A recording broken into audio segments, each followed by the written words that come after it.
ఒక గొప్ప మార్పిడి. ప్రభు ఏం చేసినాడు తెలుసా? మన ప్రతి బలహీనతను ఆయన తీసుకున్నాడు, ప్రతి రోగాన్ని ఆయన తీసుకున్నాడు, ప్రతి సమస్యను ఆయన తీసుకున్నాడు. మానవుడు పడిపోతాడు కదా, పడిపోయే ప్రతిదీ ఆయన మీద తీసుకొని ఆయనలో ఉన్న శక్తి, ఆయనలో ఉన్న నీతి, ఆయనలో ఉన్న స్వస్థత, ఆయనలో ఉన్న ఆరోగ్యాన్ని మనకు బదులుగా ఇచ్చేసినాడు. ఇప్పుడు చెప్పండి, ఎంతమంది బలహీనులు ఉన్నారు ఇక్కడ? బలహీనులు ఎంతమంది? చేతులు ఎత్తండి. యేసు ప్రభు నీ కొరకు చనిపోయినాడా లేదా? సమాధి చేయబడ్డాడా లేదా?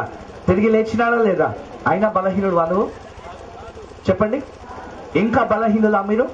మనం ఇంకా బలహీనులు మా? చెప్పండి.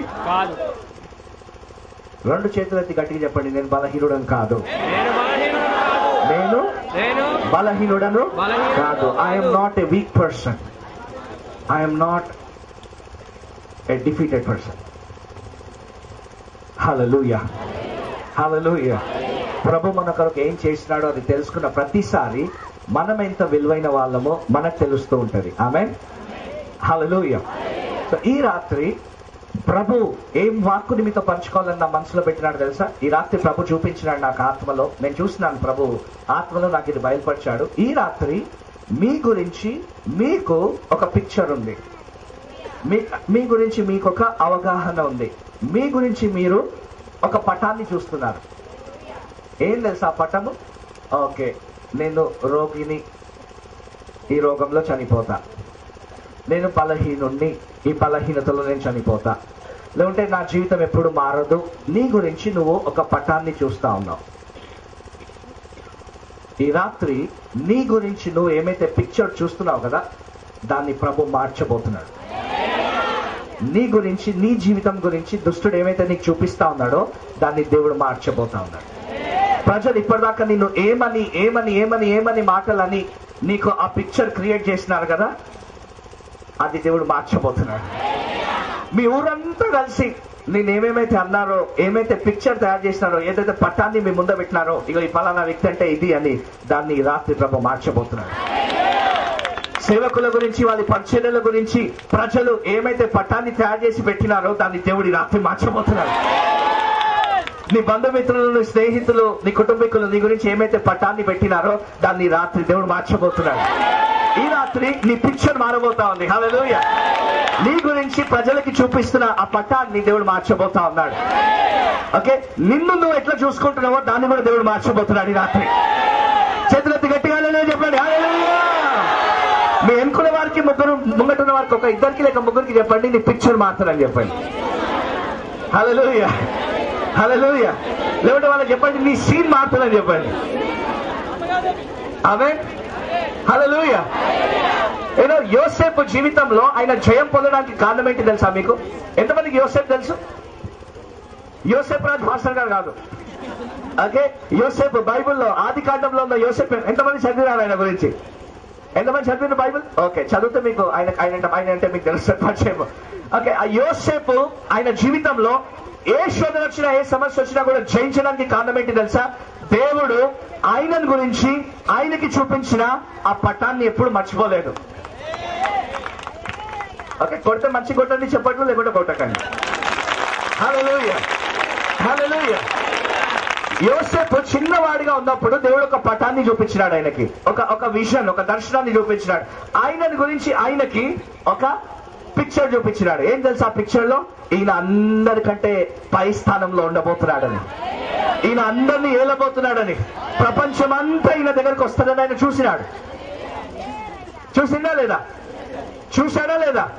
చూసిండు. చూసిన తర్వాత ఏం చేసిండు దుష్టుడు? ఆయన తీసుకపోయి గొంతలో వేసి ఇంకో పిక్చర్ చూపించిండు. ఈ గుంతలో చనిపోతావు నువ్వు అని. నిన్ను తీసుకుపోయి గుంతలో వేసిండొచ్చు అనేక మనుషులు, నిన్ను తీసుకుపోయి గుంతలో వేసిండొచ్చు నీ శ్రమలు, కానీ ఆ గుంత నీ అంతం కాదు. హల్లెలూయా. చేతులెత్తి గట్టిగా చెప్పండి, ఆ గుంత నీకు అంతం కాదు. యోసేపు సహోదరులు అనుకోండి, అయిపోయింది నా పని, ఆయన పని ఫినిష్.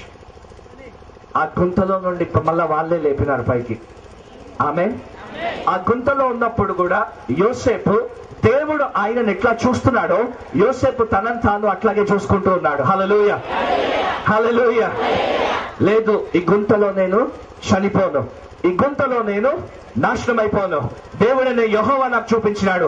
నా జీవితం ఉన్నతంగా ఉండబోతా ఉంది. నా జీవితం అందరికంటే ఎత్తులో ఉండబోతా ఉంది.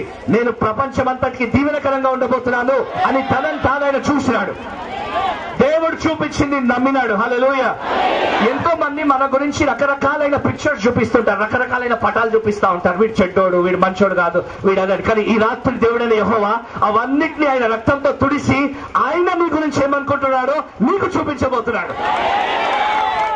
చెప్పండి బట్టి గట్టి హల్లెలూయా చెప్దాం. ఎంతమంది దేవుని పిక్చర్ చూడాలనుకుంటున్నాడు ఈ రాత్రి? దేవుడు నీ గురించి ఏమనుకుంటున్నాడు?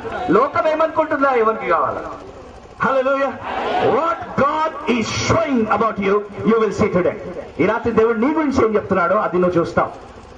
అక్కడికి వెళ్ళి యోసేపుని ఏం చేసిరు? బానిసగా పట్టుకొని అమ్మేసిరు డబ్బుల కొరకు. ఏం చేసిరు? ఆయనను పట్టుకొని ఒక బానిసగా లోపల వేసి కొట్టి తీసుకుపోతా ఉన్నప్పుడు యోసేపు దేవుడు చూపించిన దర్శనాన్ని ముఖంలో నుండి, ఆయన కళ్ళ ముంగట్లో నుండి మర్చిపోలేదు. దేవుడు ఏం చూపించినాడో ఆయన బానిసగా పోతున్నప్పుడు అదే పిక్చర్ చూస్తా ఉన్నాడు. నేను ప్రపంచంలో అందరికంటే పైన ఉండబోతున్నాను. ప్రపంచం నా ద్వారా దీవింపబడబోతా ఉంది. ప్రపంచం అంతా నా దగ్గరకు వస్తుంది. నన్ను అమ్మేసిన నా సహోదరులు ఒక రోజు నా దగ్గరికి రాబోతున్నారు అని ఆయన చూస్తూనే పోతున్నాడు. ఆ దర్శనాన్ని మాత్రం ఆయన వదలలేదు. ఆ పటాన్ని మాత్రం ఆయన ముంగట ఆయన పెట్టుకొని ఉన్నాడు. దేవుడు ఏం చూపిస్తాడో దాన్ని వదలొద్దు. దేవుడు నీ గురించి ఈ రాత్రి ఏం చెప్పబోతున్నాడో దాన్ని పట్టుకో. నీ భర్త నీ గురించి ఏం పిక్చర్ చూపిస్తుండో అది చూడొద్దు. నీ భార్య ఏం చూపిస్తుందో చూడొద్దు. ఈ లోకం ఏం చూపిస్తుందో చూడొద్దు. దేవుడు ఏం చూపిస్తున్నాడో, నువ్వు ఏమై ఉన్నావో దేవుడు ఎట్లా చూస్తున్నాడో అట్లా నిన్ను నువ్వు చూడాలి ఈ రాత్రి నుండి. హల్లెలూయా. అదే చూస్తున్నాడు యోసేపు. ఓకే, నేను అందరికంటే పైన ఉంటాను. నేను బానిసగా నన్ను అమ్మేసినా కూడా నేను అందరికంటే పైన ఉండబోతున్నాను. ఆయన వయసులో ఉన్న వాళ్ళందరూ స్కూల్కి పోతా ఉన్నారు. ఆయన వయసులో ఉన్న వాళ్ళందరూ కాలేజ్కి పోతా ఉన్నారు. ఆయన వయసులో ఉన్న వాళ్ళు మంచిగా చదువుకుంటా ఉంటే ఈయన మాత్రము బానిసగా పోతిఫర్ ఇంట్లో పని చేస్తూ ఉండేటోడు. అప్పుడు స్కూల్కి పోతున్న పిల్లలను చూసి ఈయనకు కూడా బాధ అయిండొచ్చు. ఈయన వయసులో ఉన్న వాళ్ళందరూ ఆడుకుంటూ తల్లిదండ్రులతో అటు ఇటు తిరుగుతా ఉంటే ఈయనకు కూడా బాధ వేసింది. కానీ ఆ బాధలో కూడా ఆయన దేవుడు ఆయనకి ఏం చూపించినాడో ఆ పటాన్ని ఆయన మరవలేదు. ఆ టైంలో కూడా ఏం చేస్తా ఉన్నాడు? తనకు తాను గుర్తు చేసుకుంటున్నాడు. నా దేవుడైన యెహోవా నన్ను లేపుతాడు. నా దేవుడైన యెహోవా నన్ను అందరికంటే పైన పెడతాడు. నా దేవుడైన యెహోవా ప్రపంచానికి నన్ను దీవెనగా చేస్తాడని. హల్లెలూయా, హల్లెలూయా. ఈ రాత్రి ఎంతమంది నమ్ముతా ఉన్నారు నువ్వు ప్రపంచానికి దీవెనగా మారబోతున్నావు? ఆమేన్. హల్లెలూయా. నువ్వు ప్రపంచానికి దీవెనగా మారబోతున్నావు. ఎంతమంది నమ్ముతున్నారు ఇది? ఏం నమ్ముడు అమ్మా అది. నీ స్థానంలో నా స్థానంలో ఏ పాస్టర్ అయినా నాతో చెప్పుంటే ఈ పాటికి 3-4 సార్లు గంతులు వేసి కింద కూర్చున్నట్టు. హల్లెలూయా, హల్లెలూయా, హల్లెలూయా. ఎవరు చెప్పినా చెప్పకపోయినా దేవుడు నాకేం చూపిస్తుండో అదే పట్టుకుంటా, అది నేను నమ్ముతా. హల్లెలూయా. ప్రపంచానికి దీవెనగా నువ్వు కాబోతున్నావు. మీ పక్క వారికి చెప్పండి, నువ్వు ప్రపంచానికి దీవెన అని చెప్పు. చెప్పండి, ఊపి చెప్పండి, పొడిచి చెప్పండి, నువ్వు ప్రపంచానికి దీవెన అని. హల్లెలూయా, హల్లెలూయా. ఎవరో ఇంకో కూర్చొని అనుకుంటా ఉన్నారు ఏమనంటే, అయ్యో ప్రపంచానికి దీవెన ఏంటి, నాకు 80 సంవత్సరాలు కదా, ఇప్పుడు అప్పుడు పోతా. ఆ పిక్చర్ మార్చు. మోషే పరిచర్య మొదలు పెట్టింది ఎప్పుడు తెలుసా? ఎప్పుడు? 80 సంవత్సరాల వయసులో పరిచర్య మొదలు పెట్టింది ఆయన. హల్లెలూయా. మోషే చిన్నవాడిగా ఉన్నాడు. ఓకే, తల్లి 3 నెలలు కాపాడింది. తర్వాత బుట్టలో వేసి నదిలోకి వదిలింది. ఏమైతాడేమో చూడుపో అని దేవుని హస్తం ఆయన పైన ఉండింది. ఫరో ఇంట్లోకి తీసుకుపోయినాడు. 40 సంవత్సరాలు అయిపోయింది. 80 సంవత్సరాలు వచ్చింది. మోషే అనుకుంటుండు దేని కొరకు బ్రతకాలా, ఎందుకు బ్రతకాలా అని గొర్రెలను కాసుకుంటూ అదే పిక్చర్ లో ఉన్నాడు. గొర్రెలు కట్టే అల్ల మామ, గొర్రెలు కట్టే మామ, ఇంటికి పోతే భార్య పిల్లలు. ఇదే పిక్చర్ లో జీవిస్తా ఉన్నాడు. దేవుడైన యెహోవా దిగొచ్చిండు, ఆయన పిక్చర్ మార్చిండు. ఈ రాత్రి దేవుడైన యెహోవా పరలోకం నుండి దిగొచ్చింది ఇక్కడికి. ఎందుకు వచ్చింది తెలుసా? టాల్ప్రోల్ పిక్చర్ మారడానికి. హల్లెలూయా, హల్లెలూయా, హల్లెలూయా. ఎంతమంది ఈ రాత్రి ప్రపంచానికి దీవెనగా మారిపోతారు ఇక్కడ నుండి? డాక్టర్లు 2 రోజుల్లో చనిపోతామని చెప్పొచ్చు, కానీ నువ్వు ప్రపంచానికి దీవెనకరంగా ఉండి సజీవుడిగా ప్రభు రాకడ దాకా జీవించవచ్చు. స్మిత్ విగిల్స్వర్త్ అనే ఒక దైవజనుడు 40 సంవత్సరాల వయసులో, దాదాపు 30-40 సంవత్సరాల వయసులో ఉన్నప్పుడు ఆయన చనిపోతానని డాక్టర్లు చెప్పినారంట. అయిపోయింది నీ పని అని చెప్పినారంట. ఒక సేవకుడు వచ్చి ఆయన ప్రార్థన చేస్తే ఆయన స్వస్థత పొందుకొని మిగతా 40 సంవత్సరాలు 30 మంది చనిపోయిన వాళ్ళని లేపినాడు ఆయన. ఈ రోజు నువ్వు ఏ స్థితిలో ఉన్నావో, ఏ పరిస్థితిలో ఉన్నావో అది నీ అంతం కాదు. నువ్వు ఏ ఆర్థిక పరిస్థితిలో ఉన్నావో అది నీ అంతం కాదు. ఎంత భయంకరమైన అప్పుల్లో ఉన్నావో అది నీ అంతం కాదు. ఒకవేళ ఇక్కడికి రాకపోయి ఉంటే, కానీ నువ్వు వచ్చింది భూమి ఆకాశాలను సృజించి పరలోకం నుండి భూమికి కన్యక ద్వారా దిగి వచ్చి చనిపోయిన వారిని లేపి, గుడ్డి వారి కన్నులు తెరిచి, చోటి వారి చెవులు తెరిచి, కుష్టి రోగులను బాగు చేసి, సిలువలో ప్రతి ఒక్కరి కొరకు ప్రాణం పెట్టి, గాయపరచబడి, సమాధి చేయబడి, యుగ యుగములు సజీవుడిగా సమాధిని బద్దలు చేసుకొని లేచిన అదే యేసు. ఆ యేసయ్య దగ్గరికి వచ్చినావు కాబట్టి ఈ రోజు నేను చెప్తున్నాను, ఆయన ఒక్కడే నీ పిక్చర్ మార్చగలడు. ఆయన ఒక్కడే నీ జీవితాన్ని మార్చగలడు. ఈ రాత్రి ప్రతి ఒక్కరి జీవితంలో నీ పిక్చర్ మారబోతా ఉంది. ఓకే, నువ్వు అనుకోవచ్చు ఏమైనా ఎంటికలన్నీ పోతా ఉంది, నాకు బట్టతలు వచ్చేస్తుంది, ఇంకేం చేస్తా అని. ఈ రాత్రి నీ పిక్చర్ మారుస్తాడు దేవుడు. హల్లెలూయా. ఎంకలన్నీ బలహీనమైపోయి నడవడానికి కూడా రావట్లేదు, ఇంకా నేనేం చేస్తా ప్రభు బ్రతికి అని అనుకోవచ్చు. ఈ రాత్రి నీ పిక్చర్ మారబోతా ఉంది. ప్రభా 40 సంవత్సరాలు బాసలను తోముతూ నా బ్రతకంతా బాసలకే అయిపోయింది ప్రభా, నేను ఇంకా నీ కొరకు ఏం చేస్తాను. ఈ రాత్రి నీ పిక్చర్ దేవుడు మారుస్తాడు. ప్రపంచానికి దీవెనకరంగా చేయబోతున్నాడు ఈ రాత్రి. ఎంతమంది నమ్ముతా ఉన్నారు? వాళ్ళు మాత్రం హల్లెలూయా చెప్పండి. హల్లెలూయా. 80 సంవత్సరాలు, 30 సంవత్సరాలు, 40 సంవత్సరాలు గవర్నమెంట్ ఉద్యోగం చేసి ఉన్నదంతా కూడా పిల్లల పెళ్లికి పెట్టి చైర్లో కూర్చొని పేపర్స్ చదువుకుంటూ ఇంకేం బతకాలి నేను అని అనుకుంటున్నావేమో. నీ పిక్చర్ మారుతుంది రాత్రి. నీ పిక్చర్ మారుతుంది రాత్రి. దేవుడు నీ గురించి ఏం ఆలోచిస్తున్నాడో ఈ రోజు చూపిస్తాడు ఆయన. నీ పట్ల ఎంత గొప్ప ప్రణాళిక కలిగి ఉన్నాడో ఆయన నీకు చూపిస్తాడు ఈ రాత్రి. హల్లెలూయా, హల్లెలూయా. జోసెఫ్ ఎదిగినాడు, మంచిగా పొజిషన్ లోకి వచ్చినాడు, అంత బాగుంది అని అనుకున్నాడు. అనుకున్న వెంటనే ఒక పెద్ద శ్రమ వచ్చింది, పెద్ద శోధన వచ్చింది. తీసుకుపోయి ఎక్కడ పడేసిండ్రు? చెరసాలలో పడేసిండ్రు. ఆ చెరసాలలో పడేసి అందరూ దొంగలతో, అక్కడ క్రిమినల్స్ తో, నేరస్తులతో ఉండి కూర్చొని కూడా తనను తాను నేరస్తుడిగా ఆయన చూడట్లేదు. నేను నేరస్తుని ప్రభా అని ఆయన పిక్చర్ మార్చుకోలేదు. ఏం చూస్తున్నాడు తెలుసా? సూర్య చంద్ర నక్షత్రాలు ఆయనకు లోబడడం చూసినాడు. ప్రపంచానికి నేను దీవెనగా ఉంటాను అని చూసినాడు. దేవుని మాట నెరవేరుతుంది అని నమ్మినాడు. ఎప్పుడు మారబోతుందో దేవుడు చెప్పాడు. మీ పిక్చర్ మారబోతుందో దేవుడు ఏం చెప్పకపోవచ్చు, కానీ తప్పక మారుతుంది.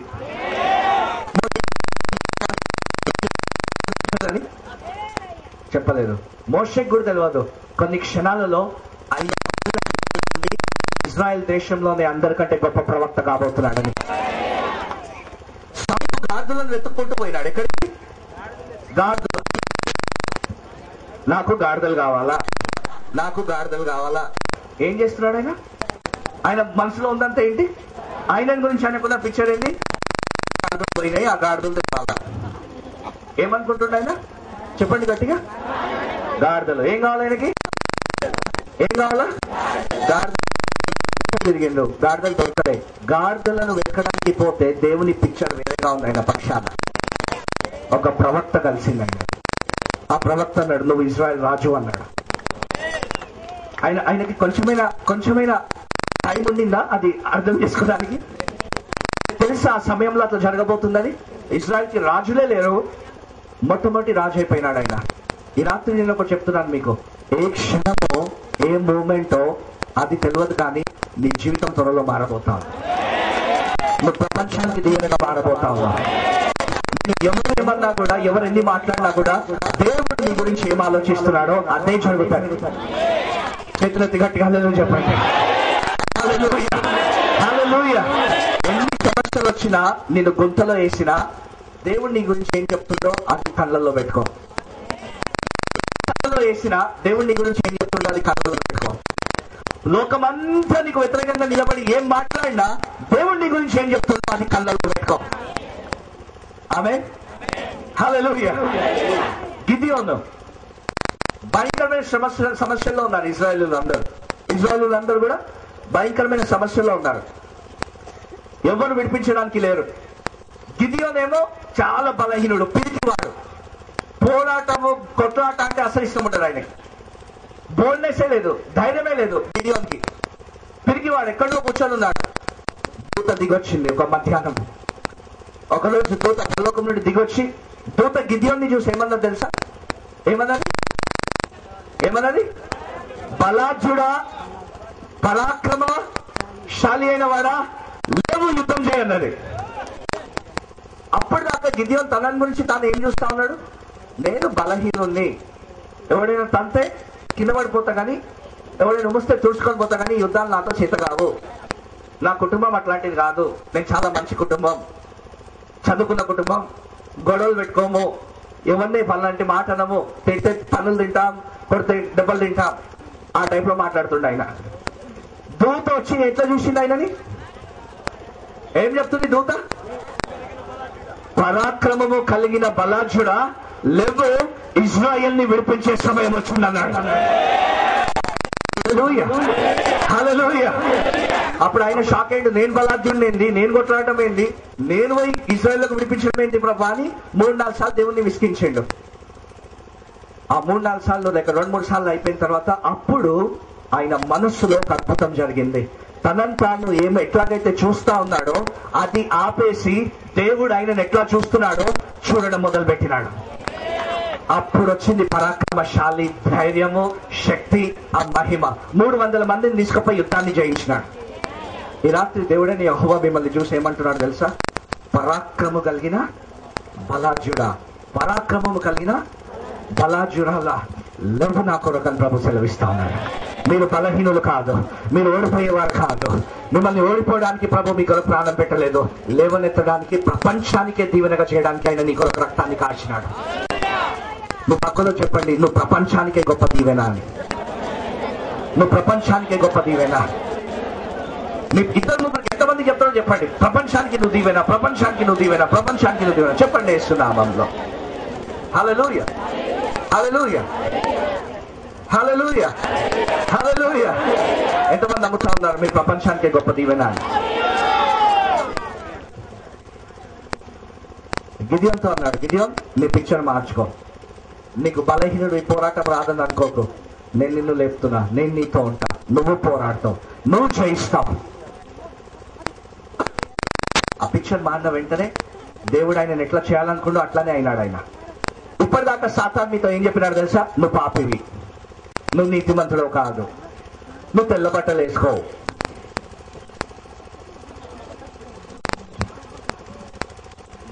హల్లెలూయా.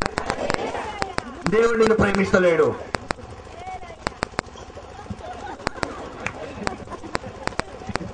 ఇవన్నీ చెప్పినాడు. ఇక నువ్వు బాగా కావు, నీ ఆర్థిక పరిస్థితి బాగా కాదు, ఒక పెద్ద బిల్డింగ్ చూసుకో దుంకు కిందికి,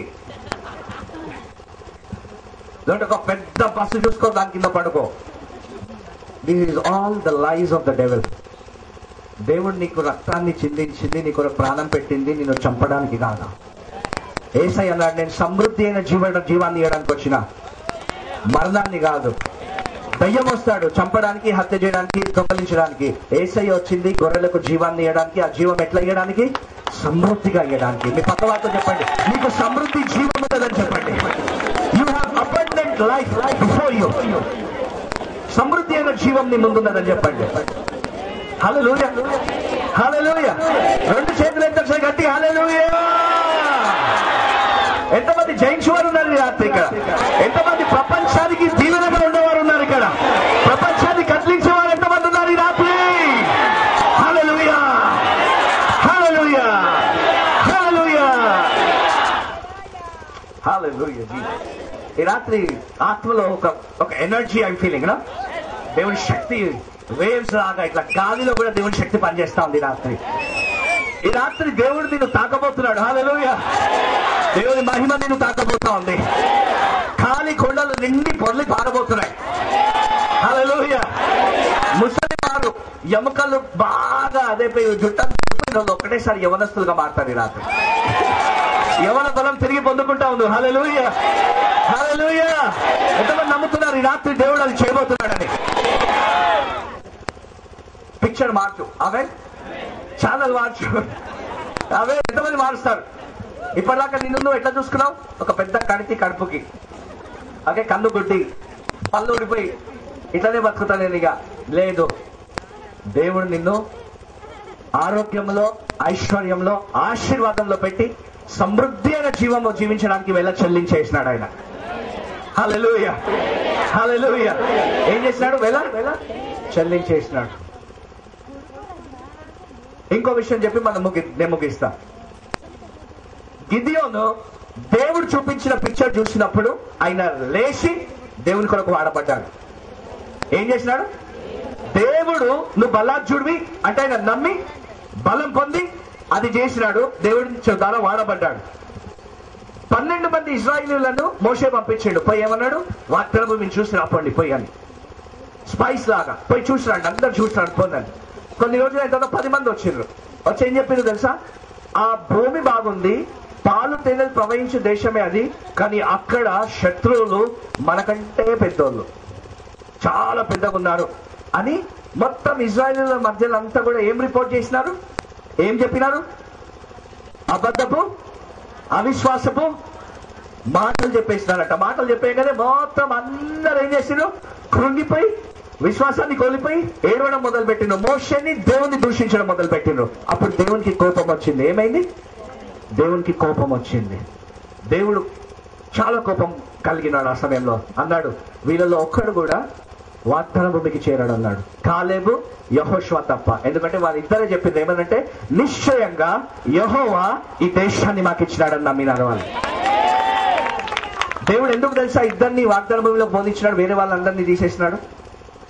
ఈ ఇద్దరు దేవుడు చూచినట్టు చూసినారు. ఎవరైతే దేవుడు చూసినట్టుగా తమను తాము చూసుకుంటారో వారు లేచి బలము పొంది గొప్ప కార్యాలు చేస్తారు. ఎవరైతే అవిశ్వాసం చూపించిన పిక్చర్ చూస్తారో, సాతాను చూపించిన పిక్చర్ చూస్తారో, లేకుంటే నీ బంధుమిత్రులు చూపించిన పిక్చర్ చూస్తారో, ఎవడో పక్కోడు వచ్చి చెప్పింది నమ్ముతారో వాళ్ళు అట్లనే నశిస్తారు. ఈ రోజుల్లో దేవుని ప్రజలు వాడబడకపోవడానికి కారణం ఏంటి తెలుసా? సంఘాలు శక్తితో ఉండకపోవడానికి కారణం ఏంటి తెలుసా? దేవుని ప్రజలలో దమ్ము లేకపోవడానికి కారణం ఏంటి తెలుసా? పిక్చర్. నేను పాపిని, నా ద్వారా అద్భుతం జరగదు. నేను బలహీనుణ్ణి, నా ద్వారా అద్భుతం జరగదు. నేను ప్రార్థనా పరుణ్ణి కాదు. గిదియోను ప్రార్థన చేసినట్టు ఇక్కడ ఉందా వాక్యంలో? గిదియోను ప్రార్థనా పరుడు అని ఇక్కడ ఉందా వాక్యంలో? చెప్పండి గట్టిగా. లేదు. దిగొచ్చినాడు దేవుడు. గిదియోనుతో అన్నాడు, నువ్వు నిన్ను చూస్తుంది ఆపు, నేను నిన్ను ఎట్లా చూస్తున్నానో తెలుసుకో. ఈ రాత్రి ఇక్కడ ఉన్న ప్రతి ఒక్కరికి దేవుడు చెప్తా ఉన్నాడు, ఇన్ని రోజులు నీ గురించి నీకు ఏ అవగాహన ఉందో దాన్ని తొలగించుకో. నేను నిన్ను అట్లా చూడట్లేదు. హల్లెలూయా, హల్లెలూయా. దావీదుని అందరు ఎట్లా చూస్తున్నారు తెలుసా? వాళ్ళ ఇంట్లో దావీదుని పాలేరు పని చేస్తాడు, గొర్రెల కాపరి. సమయాలు వాళ్ళ ఇంటికి వచ్చినప్పుడు అందరినీ మంచి మనుషులను అంతా ముందు తీసుకొచ్చిండు. ఉద్యోగాలు ఉన్నోళ్ళు, కండలు ఉన్నోళ్ళు, అందం ఉన్నోళ్ళు అందరినీ దేవుడు అన్నాడు, వీడు కాదు, వీడు కాదు, వీడు కాదు. దావీదు కంటే ముందు 6 రిజెక్ట్ అయినారు. అప్పుడు ఏం అర్థం కాలేదు, ఎందుకు వచ్చిండు మా ఇంటికి సమయాలు కానుక కొరక అనుకుండు జెస్సీ. నిజం చెప్తుండా ఉట్టికి చెప్తుండా అని. ఇంకో కొడుకుండా నీకని అడిగిండు. ఉన్నాడు కానీ వాడు ఎక్కడో ఉంటాడు, వానికి అసలు చదువు లేదు, సంధ్య లేదు, పని లేదు, పాట లేదు, ఎక్కడో ఊరి మీద వాడు తిరుగుతూ ఉంటాడు, గొర్రెలను చూసుకుంటా ఉంటాడంటే పిలిపియండి ఆయన అన్నాడు. దావీదు ఎప్పుడైతే ఆ దుమ్ము బట్టలతో చెమట వాసనతో గొర్రెల వాసన కొడతా ఉంది ఆయనకి, అక్కడ వచ్చి నిలబడ్డ వెంటనే దేవుడైన యెహోవా అన్నాడు, ఈయనని నేను ఎన్నుకున్నాను, అభిషేకించాను. అప్పుడు ఏం జరిగింది తెలుసా? దావీదు సొంత తండ్రి మనస్సులో దావీదు గురించి ఏం పిక్చర్ ఉందో అది దేవుడు మార్చిండు.